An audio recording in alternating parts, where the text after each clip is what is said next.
Hello and welcome to another episode of Be the Love to Awaken Our Souls.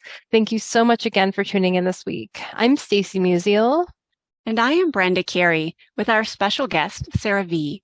We are your co-hosts and souls on the journey, and we are on a mission to raise the consciousness of humans and the planet, and we need your help. Please spread the word to your family and friends and join us every week. Consider becoming a Patreon supporter or a sponsor to help with the operating costs like editing and the many hours we spend creating these shows with quality guests and content. And if you have resonated with our mission, support us in a way that raises your vibration to love. And if it feels safe for you, I'd like to begin by inviting you to get centered with us. I'd like to begin by inviting you to take a beautiful cleansing breath in through your nose and out through your mouth, releasing anything that is keeping you from being present. And take another deep breath in through your nose, breathing in calm, peaceful, loving energy, and breathing out anything you are ready to release in this now moment. And take one more breath in through your nose, breathing in light and love for yourself. And imagine breathing that light and love and send it back to all of humanity, remembering that you always, always have your breath to come back to. Our guest today is Sarah Vie, a best-selling author, energy facilitator, and manifesting guide. She helps women in the next chapter of their lives to shift their inner energy and let go of ancestral patterns so that they can be manifesting magnets. Thank you so much for being here with us today, Sarah. Oh my gosh. I always listen to that and, it definitely resonates with me, but thank you so much for having me. And I love all the whole introduction, the meditation and everything. So thank you. Oh, you are so welcome. Well, let's start off by having you tell us about your journey and what has led you down this spiritual path. Thank you for that. And yeah, kind of in a nutshell, I was a woman who, for the majority of her life, never felt in alignment. There was something that was always felt off. I was a lucky enough mother of 4 children to stay at home and raise my children. Very, happy with that. But there was always something that I could not understand, why I felt so uncomfortable in my own skin. So it kind of led me to the journey of understanding about, becoming a cycle breaker of, ancestral patterns. I didn't know that I was studying it back then, but that's what, got me to where I am now. I've now, after so many years, this healing process never ends, but I feel like I'm in this place where everything makes sense. I feel clear. I don't feel like I'm in that kind of fog anymore. I have manifested, this incredibly abundant life. And I feel, really in connection with myself. I think that's kind of what we're, all searching for in a way. And, I'm going to be I'm going to be turning, I call it 60 this year. And, I'm I love 55, that. I'm 55 now and turning 60 in August. And I feel finally that I am living this, not that I didn't love, raising my children, but I feel so empowered, so abundant. I'm doing all the things without any fear. And I feel completely in alignment with myself, finally. What a beautiful journey, because like when you're not living in alignment and you can feel that something is off, it's really just disheartening. It's hard. It's because you want to get on that path, and then there's, trying to find that piece that might be missing. And so I'm wondering, what led you into, or how did you discover the ancestral piece?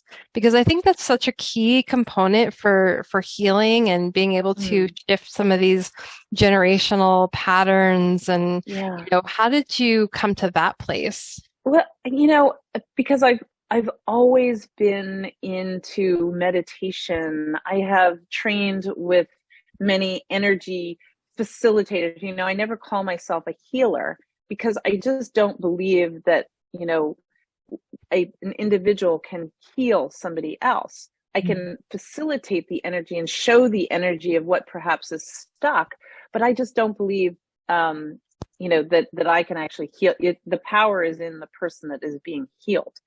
But I studied with, an energy healer, or, this person out in California. And I just started to unravel some of the language that I kept telling myself. And I'm like, I don't really believe that, but where did it come from? Like, where did it arise? And we know that our thoughts, create the emotions that we hold in our body, which creates the energy that we store in our 7 energy centers. And I just started to really get quiet enough to understand what the stories I kept telling myself over and over again. And I kept thinking, I don't really believe these. So where did they come from? And that kind of led me to understanding and reading. I think that perhaps it was an article that came into my vortex, and I just started reading it, and it just suddenly clicked. And this is what happened with my book, I Wish I'd Known, that there's chapter 2 was all about the epigenetics of ancestral patterns, where they come from, how we hold 3 generations of unhealed pain and trauma in our DNA. We can actually be holding it from, attached to our mothers in the womb. And, I'm like, this is all making so much sense. And then I kind of go back to, understanding where my mother was coming from. And I had so many of her beliefs. And, I just started to understand that they did not belong to me. And what I revealed working with a lot of, I call them my no matter what women, is that they had similar, characteristics. And we start peeling back the layers and realize that the majority of us, don't even believe in half the things that we're thinking about or that we've identified with. Yeah, that all of what you just mentioned resonated so deeply with me when I think about, you said 3 generations past. And, for me personally, I think of the abuse, especially on the women's side, that they endured for generation after generation. And to break that cycle can be really challenging, because I have 2 daughters. And my wish for them is not to continue some of that abusive past that has gone on. So I think, and I know I'm not the only one, so I know our listeners will really resonate with your book, especially. Please tell us about this new book. You said it's I Wish I'd Known, 10 ways to break ancestral patterns, free yourself from the past, and manifest your dreams. I love that title. I love it. So I wish I'd known. How many of us think like, oh my God, I wish I had known that. I wish I had known that these stories didn't belong to me. And, this was my second book. My first book was Let Your Inner Golden Sparkle Shine. And it's an international award-winning, lovely little children's book about teaching children to really believe in themselves. And it's actually, when I healed my inner child, it was kind of a celebration. And I wrote this little book with, the character is actually, me as a 6-year-old. And I wish it was kind of like, I wish I had known, or what that little girl wishes that she wished she had known, that the majority of this pain and trauma energy does not belong to us. So I Wish I'd Known is my memoir. It's kind of my whole, juicy, there's some pretty juicy stories in there of how, what doesn't belong to us kind of evolves into who we think we are, what kind of relationships that we connect with, what we allow ourselves to experience in life, our worthiness. It has everything to do with it. And I kind of call it the seed or the root. I just did a talk at a big expo, and the expo, I did a speech in front of many people, and I was talking about your childhood roots create your adulthood fruits. So when we're children, we we seed into the root, which then produces what we allow ourselves to create as an adult. And, my seeds were all created by the stories that I used to tell myself, that my mother used to, that I attracted from my mother's pain and trauma that she wasn't willing to heal herself. So the patterns continue. But I feel like there's always one in the family who is the one that breaks that kind of energetic cord to the past, the one that's aware, the one that is quieted in their minds.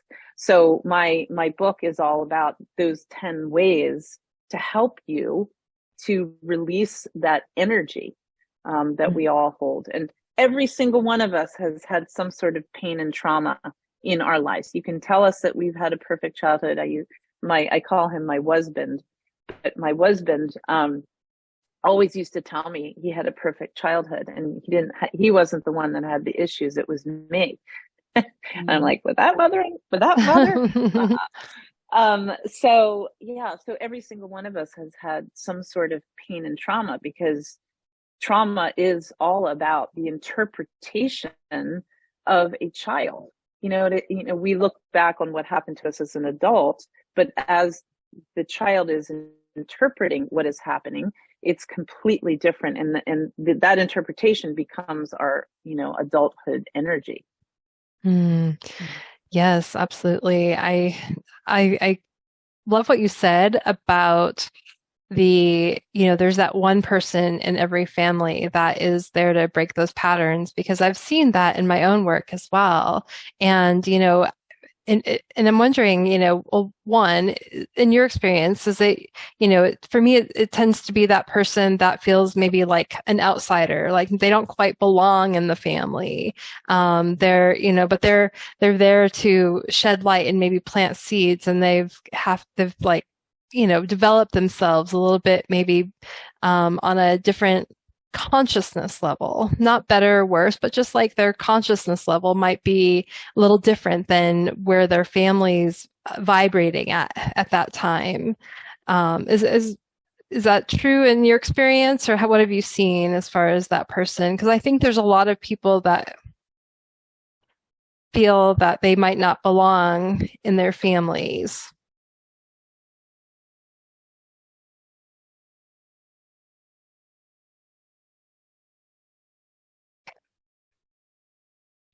So I love this question, because I really felt like, and I don't want to call it like the black sheep of the family, because I think that kind of has a negative, low vibration to it.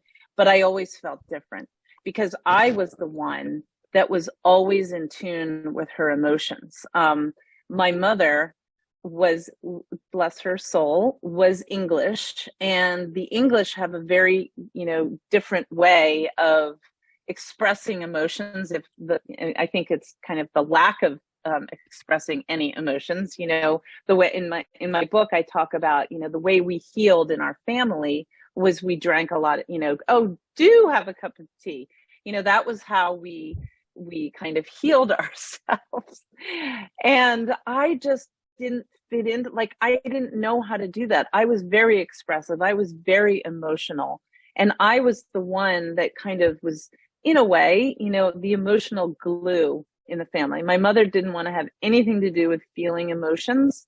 Neither did, I was the only one that really did. And I was willing to feel things, and it was just not right. And then I marry somebody who has exactly the same patterns as my mother did, because I thought that's what I wanted. So I attracted the same type of person who was unavailable to emotional, feelings. So I think with your question, is I think that there always is somebody who's willing and braver to feel things that perhaps the rest of their family, wouldn't feel. Does that answer your question? Yeah, absolutely. And it sounds like really stepping into that, and recognizing that part. Because I think there is, when someone feels like they don't belong, it's, about raising maybe their vibration, doing their healing work, because then they're able to plant seeds. I know that's the case for me and my family. I feel like I'm that person. And as I've been doing the healing work, I've been shifting my energy, and I can come into my family and start planting these seeds. And now people are starting to actually listen to me because I'm at a different vibration than I was maybe when I was still bonded into the family, trying to find that place where I belong. Love that. Yes, I love that, because when, so many of my No Matter What women that work with me, they will say, well, this family member, never is, driving me crazy, and she's so angry, and I just want to know how to change her. But where as you know, where the change begins is within yourself. And I've always said, your inner energy is your magnet to the universe. Like if you think that you're going to change anybody else, you're in for a long, long ride, because it's never going to happen. And the moment you change it is fascinating to me that the moment you change your own inner energy is the moment you attract new people.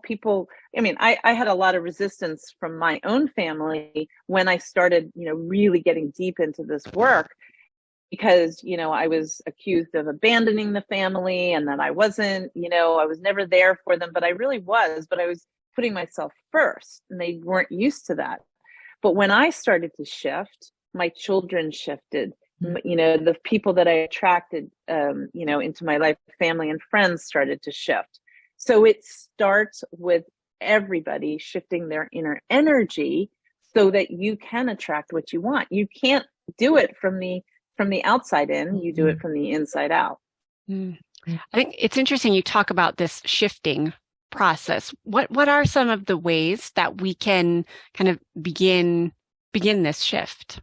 Yeah, well, I think the first way, that we started this whole beautiful conversation was about getting quiet. I always, people want this like miraculous, incredible fireworks kind of step, but there isn't. We get to get quiet. We get to hear the stories that we're telling ourselves. And do they actually match your inner feeling? Because the first moment when I started to understand and getting quiet in my mind, remembering that we think 70,000 thoughts every single day. So no wonder we're, all over the place, and we don't know which ones are ours and which ones are real, which ones we learned. So if we just start to just get quiet and present to what we're thinking, that is the first step, is just to get really quiet, and meditation does not have to be, sitting crisscross applesauce with your, legs and your hands in a mudra. It can be just being present to what you're doing, being present, walking outside. I mean, I did a lot of, walking outside, I just feel very connected to nature. And that was a way just to be present to what you're thinking. We have absolutely no idea sometimes what we're thinking. We get triggered. We can feel it, but then, making the connection between the emotions that we feel, everything is being revealed to us through our bodies. So if we're feeling, like we have a headache, or we feel indigestion, unless you've eaten some horrible, meatball sandwich or something, is connected to what we're thinking. So getting quiet enough, being present with your body, being present with your thoughts, understanding what it is that you're thinking is the first step. And when we learn how to do that, further on, we get to start, releasing the energy that we've been holding in our bodies. And it's releasing, learning how to cut the cords from the past energetically is a beautiful tool that I've used. Energy cord cutting, so releasing the energy. And then I think the third kind of most important step is to actually sustain it. Like it's easy to say, okay, I'm gonna get quiet, and you do it for 2 weeks, and then it's like, why isn't anything happening? I mean, this is lifelong work. We think, I had somebody come into me, it's like, well, how long is this going to take? And it's like a lifetime, pretty much. It's I kind of see it the way like whack-a-mole. You think that you've got them all down, and then it's like, oh, there's something else. So it's a process. And I think that first is getting quiet, releasing the energy so that you can make room for what you actually want to attract. And then being committed, being impeccable to your word, and doing this work every single day. There is no way out. I mean, you can go work with, somebody who charges you, $40,000 a session. But if you're not actually doing the work every single day yourself, it's not going to work. So the roundabout way of your question is to get quiet enough to hear what you're saying to yourself, being connected to your body, being present, releasing the energy, and then doing this work every single day. You don't have to spend, all day doing it. It can be just like, okay, 10 minutes. Like I started meditating when I first started, by 5 minutes a day, because, sitting, I think it's chapter 4 in my book is a really funny story, is how I started my whole meditation practice. And I was just thinking the other day that for the past 5 years, I have meditated every single day, whether it's 10 minutes when I was really going through my whole healing work. When I was going through my whole healing work, I started to meditate an hour and a half every single day. And that was a commitment. I mean, that's my personality, because I am one that when I do something, I do it 199%. So yeah.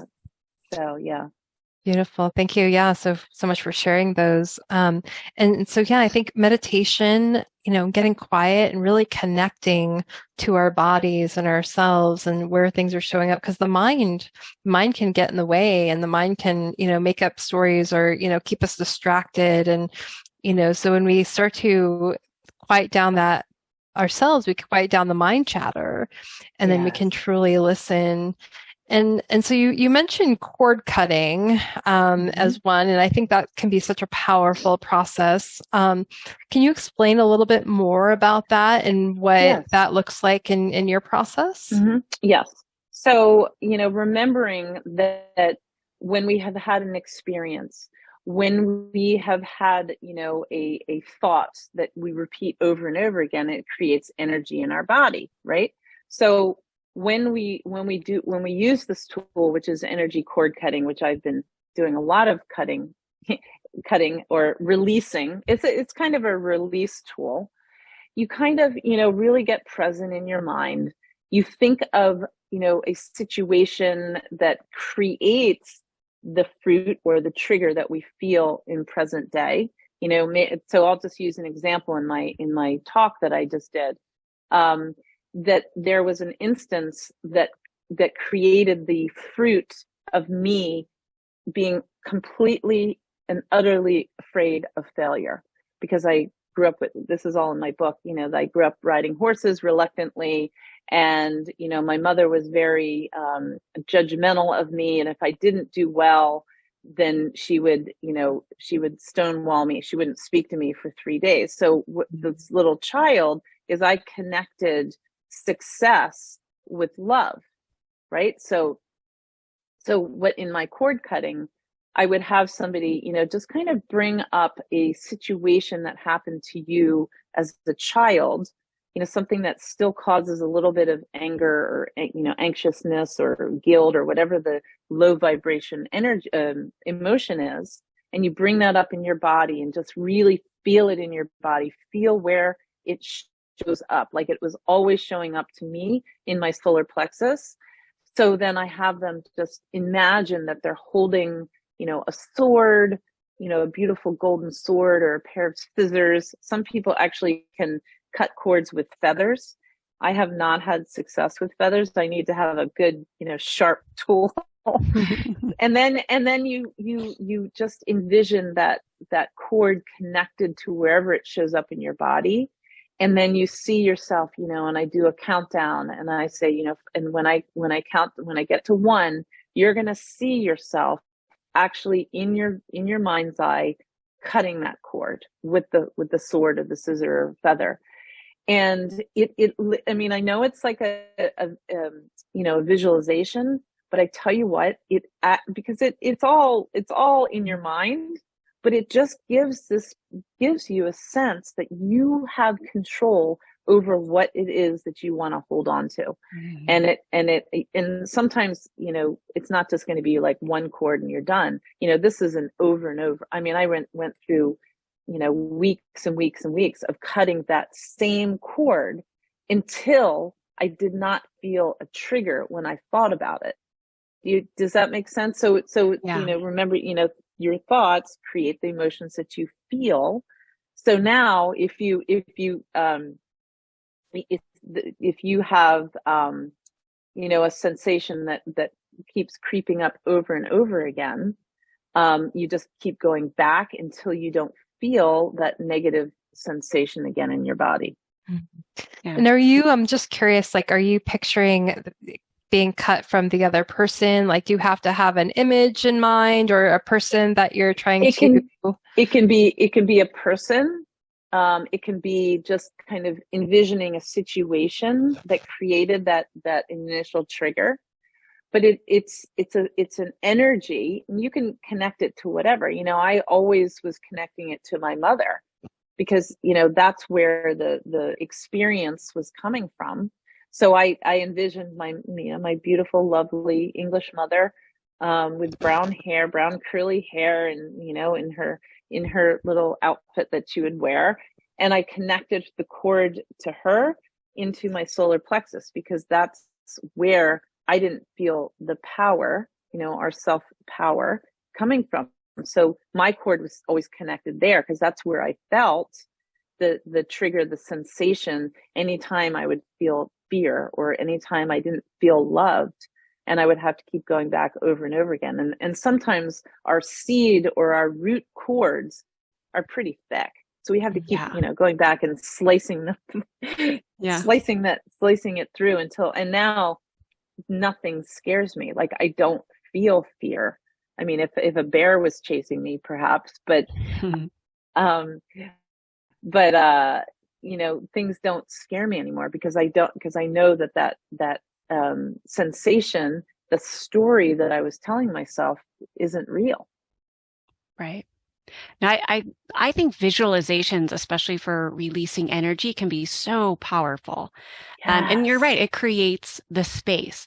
And it's interesting to me, I didn't even realize how clogged or, stuffed my space was until that releasing process and, cord cutting and visualizing that letting go. And then I was like, oh, it's like I could even breathe deeper, because I too tend to shove things in my solar plexus and in my gut. Thus, I've had a history of digestive issues. And even with all the, the more physical treatments, like, it wasn't until I really started doing kind of, like you said, this deeper energy healing that I was able to bring about that inner healer that we all have.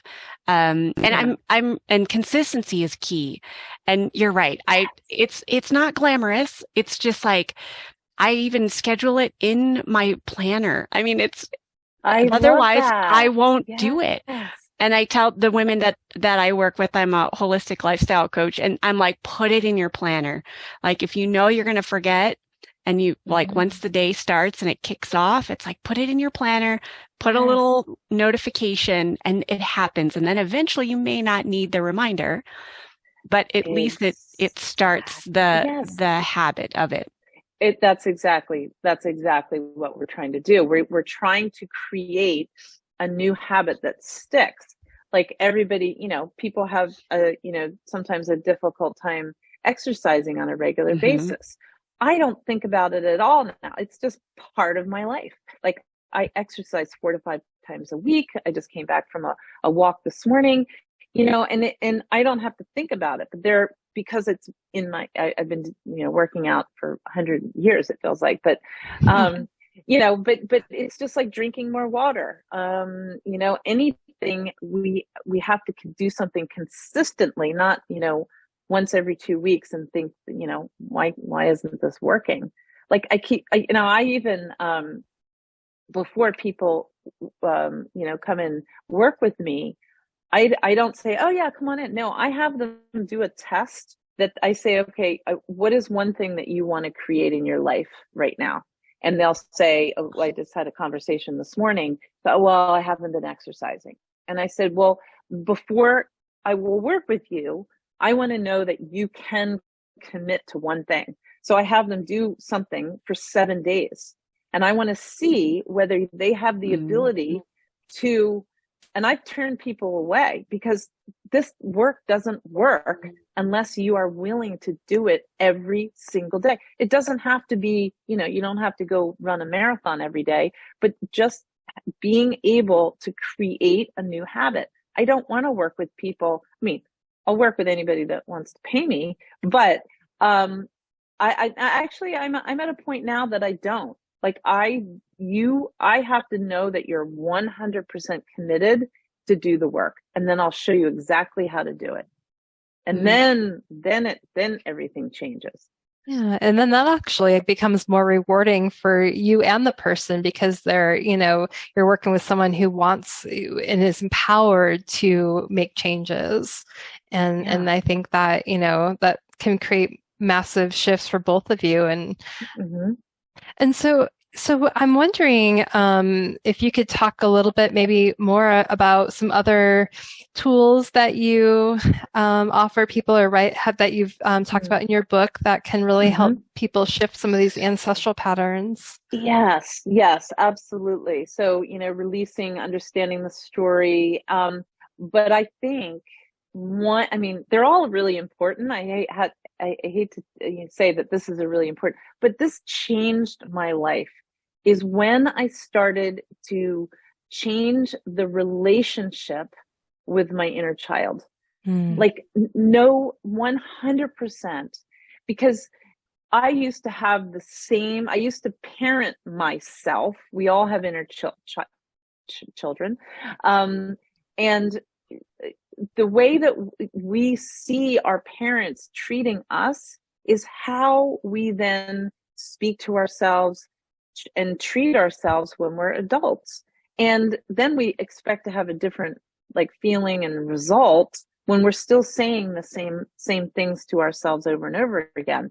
So inner child healing, this is where, one of the places that really changed everything for me, because I started to really notice what I kept saying to myself. And it was the same type of, vocabulary that my mother used to tell me. Like whenever I made a mistake, I'm like, oh my God, here we go again. What is wrong with you? In chapter 1 of my book, at the end, what I was trying to heal the majority of my life was, what is wrong with you? You have a perfectly good horse. That is what I heard over and over again. So I took that as my identity in my adulthood. And whenever I made a mistake or whenever, something didn't work out or whatever, I would have that same inner language of, God, what is wrong with you? I didn't say it because I don't ride anymore, thank God. But I just had that same vocabulary. I was impatient with myself. I beat myself up all the time. And and then when I started to do this work, when I started to, look myself in the mirror, change being really present to the vocabulary. How many of us, when we make a mistake, we're like, oh my God, you're so stupid, inner language, or what is that? Because it's, how do you expect your inner child who the majority of us, of us is being run by our inner child energy, which is the energy of past trauma and pain. So when you change your language, you get a different result.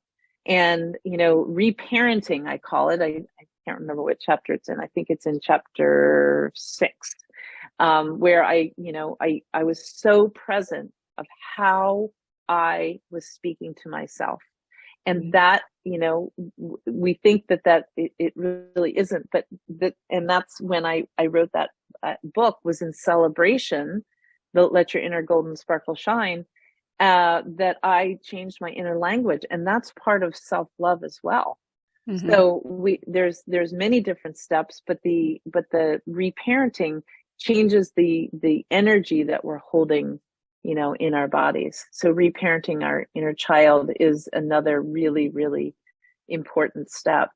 Yeah. And I'm wondering then, after you mentioned like releasing the energy with cord cutting and then the reparenting, it's creating more and more space. And so I'm just curious, like, how does that then allude to manifesting? Because that also is a part of your book as well. Mm-hmm. So just kind of walk us through that. Like, we've done this releasing, we've done this reparenting. Yeah. How does that create this bigger shift into manifesting? Yeah, I love that. So I think how I would answer that is that I really believe, and this is my opinion, but I've seen it over and over again, is that we're trying to manifest what we want with the pain from our past. Mm-hmm. And there's no space kind of for it to come in. I mean, we can do it, for a small period of time, but it is not sustainable until you remove all the parts of what we want to let go of, so we can create the energy that is magnetic, that is positive, that is high vibration. When we're in that, the negative kind of Eeyore energy, how do you've created a very low vibration, and it's so much more difficult to manifest in that energy rather than in joy, in happiness. And how do we get there? Is we change our thoughts. So it is a process, and we get to remove. It's almost like, I always love the analogy of the gold. Have you heard of the story of the Golden Buddha? Mm-hmm. Where the monks, discover the monks discover that the cemented Buddha that they're moving from one monastery to the next is actually gold underneath. This is who we are. We are all born with this magnetic, beautiful golden light energy. And what happens through our childhood, teenage, and on up, is we have the cement, which is our, limited thoughts, covering our golden light. So how would light shine out if it is being covered by, the cement of our past? Mm-hmm. So the more you chip away, the more you become the energy of what you want. And what I tell people is, if you want love, we have to feel it in our body. We have to love ourselves, because love is the highest form of magnetic energy. If you want abundance, if you want, people always think that, abundance has everything to do with money. Well, it does, but you got to feel abundance in every area of your life in order to attract it. That was a huge, that was a huge healing story that was revealed to me as well. That was connected to another one of my seed stories, that I didn't feel worthy enough to even attract it. So we've got to just kind of chip away at that energetic cement of what we don't want, to reveal this beautiful space of what actually comes. It will come to us. And I'm living in that right now. I never thought I was worthy of love. I didn't feel worthy of doing nice things for myself. I didn't feel worthy of investing money in myself, only other people can do that. But now it's just like, no, this is what's created this momentum, is this really high energy. Mm-hmm. Does that answer your question? Is that Oh, that was a yes. beautiful, yes. I love that story of the Buddha too. Mm, I've shared that with a lot of my clients as well, because mm, it's just such a good depiction of how much we are really carrying around. And a lot of it isn't ours, right? It's, from our ancestors to our childhood upbringing to, yeah. what people have said to us over the years, or those, old stories that have been passed down. And so, but recognizing that we have the power to change it, and it's Mm-hmm. really all just energy, right? So when we chip away at that cement, that energy, we can release it and then feel that, that love energy, that abundant energy, and things really do start to flow. And so I'm Mm-hmm. wondering if you can, just talk a little bit more about that, like tapping into that inner vibration, that inner Mm-hmm. feeling of love. Like, how do you recommend like people really tapping into that and beginning that embodiment practice of that energy? Yeah. Well, I would have to say, looking at your life, so we have so many different areas of our life. Is there one area in your life that you don't feel 100% as if into your potential? If there's something that's off, it could be, love and relationships, it could be your health, it could be, your business, financial security, whatever. And we start like uncovering, the stories that you have around that. And, mine for sure.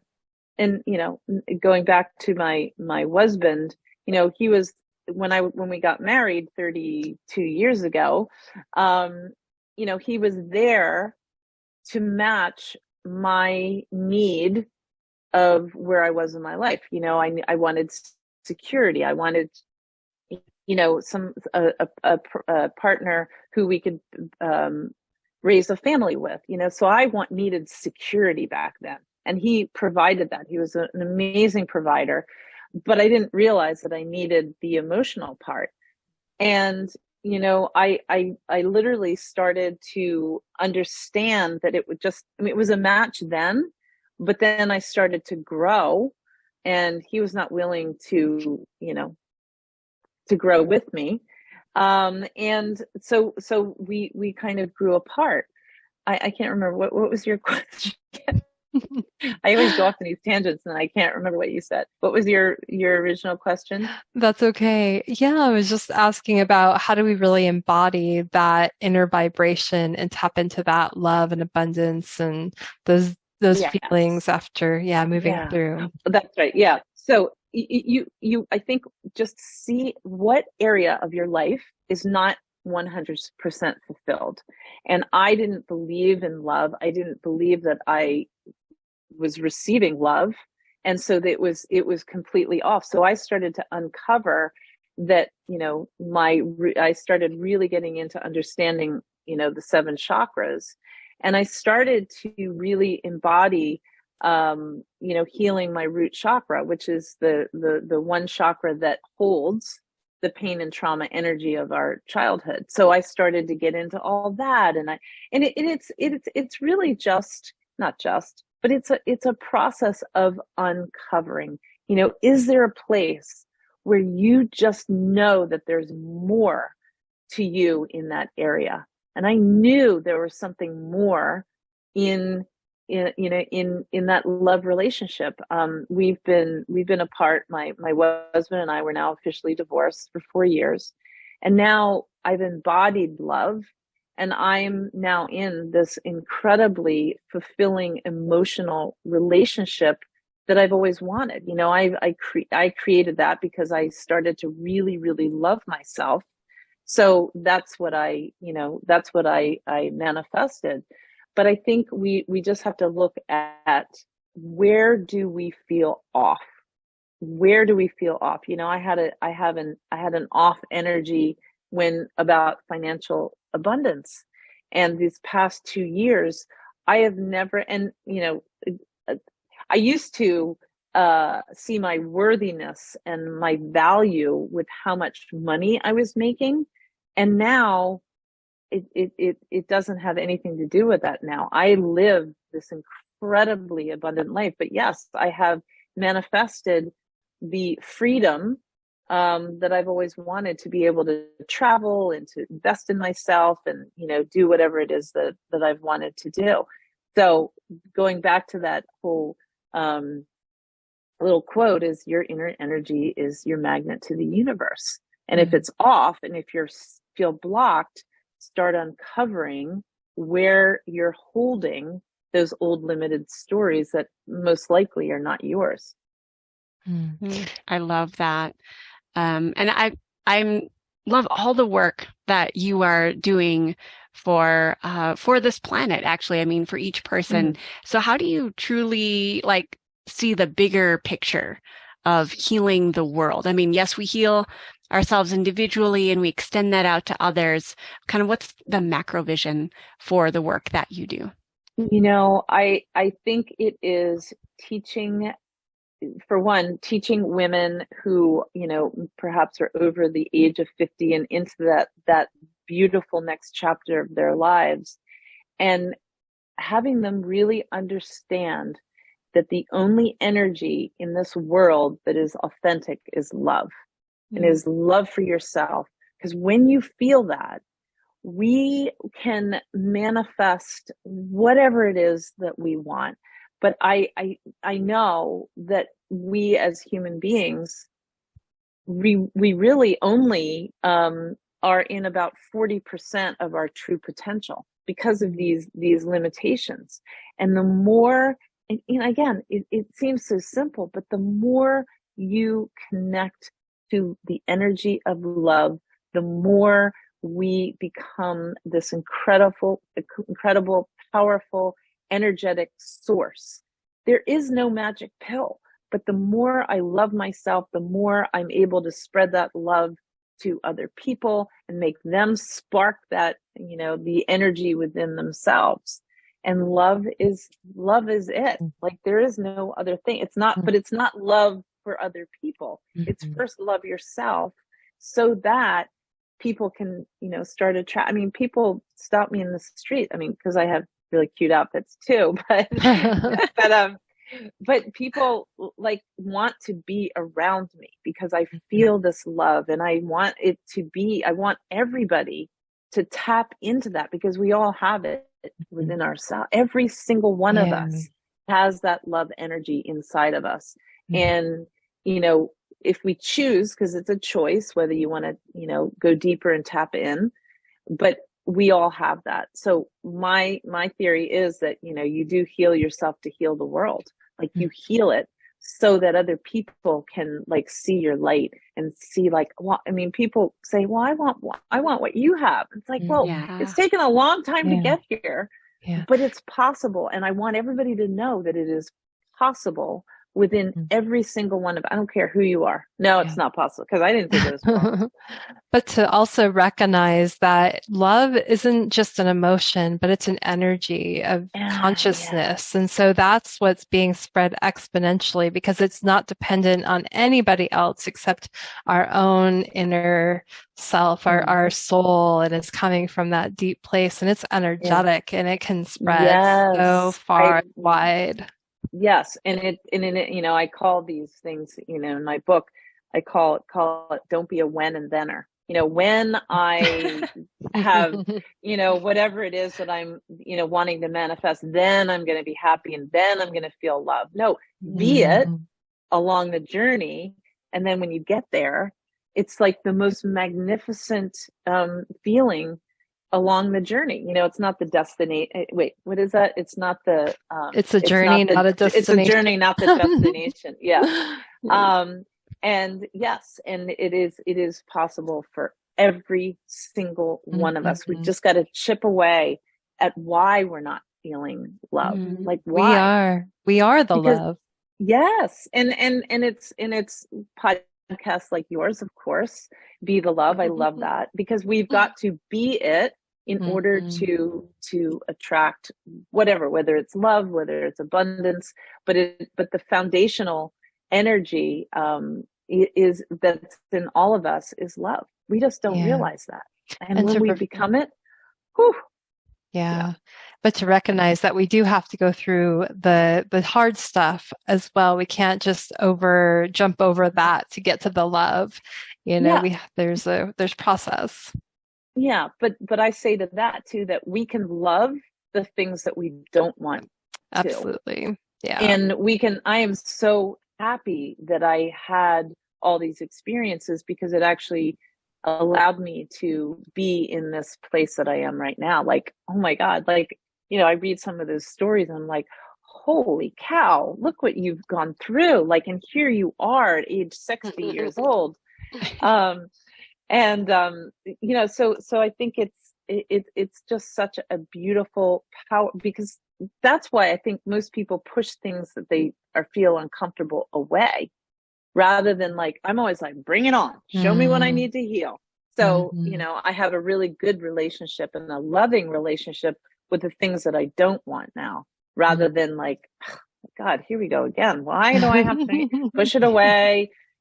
You know, and the empty fillers that I called these. So empty fillers are, you know, what we look for on the outside to fill temporarily, you know, inside. And, you know, I used to, you know, do shopping. I used to exercise way too much, and my body was breaking down.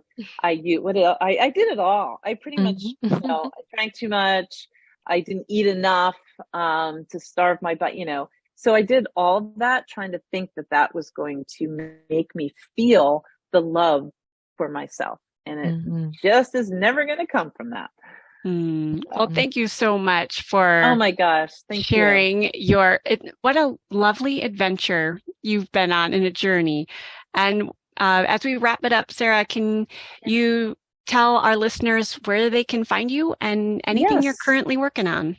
Yeah, absolutely. So my website is Sarah, SARAH, VIE, meaning life, sarahvie.com. We are working right now, we're upgrading my website, but I have my books on there. I have what I do one-on-one, these beautiful abundance retreats in my home in Delaware. I also go to places like beautiful 5-star. I was supposed to go to a 5-star hotel down in Mexico to deliver one of my beautiful retreats down there, but there's a level 4 right now security alert, so they were postponing it for a couple months until the fear settles down there. But I have that, so that's kind of my vision, is to take this work and really expand it to places all over the world. I'm going to Egypt in September, bringing a retreat there. I absolutely love working one-on-one and very intimate groups, because I have food that I've created for these retreats. It's my restorative cuisine. I have so many things going on in my life right now, which is really fun. So sarahvie.com. I Wish I'd Known book, there's a beautiful portal that's books.sarahvie.com, and it has beautiful gifts in there for everybody. There is there's some of my restorative cuisine in there, you know, a whole recipe book. There's also a quiz to see where we are blocked in our energy centers. And then there's my signature meditation that is in there as well. So if you go to sarahvie.com, you'll put your email in, and then you'll be gifted all these beautiful little healing tools. That sounds amazing. We'll definitely put those links in the show notes. Yes, thank you. And Facebook as well. And then Instagram is Sarah_V_LLC. So those are the, you know, 2 social media things. But I like meeting people in person. Me too. Me too. Yeah. Well, thank you, Sarah, for being here with us today and sharing this space to have this conscious conversation. Yeah, beautiful. Okay. And Stacy and I are excited about our upcoming Awaken Your Soul Costa Rica retreat on November 6th through the 12th, 2023. We would love to have you join us for a beautiful and vibration-raising experience. Check out the webpage with details and registration in the show notes. And thank you for listening to Be the Love podcast. If you've enjoyed listening to our show, please share the love by sharing it with your family and friends, giving us a 5-star written review on iTunes and Spotify, or liking us on Facebook. And please consider supporting our mission to awaken our souls with a monthly donation that really helps the operating cost of this podcast, so we can continue to spread the love. To contribute, visit our Patreon website at patreon.com/Be the Love podcast. And stay tuned for more episodes being released on Mondays at 5:55 a.m. Mountain Time.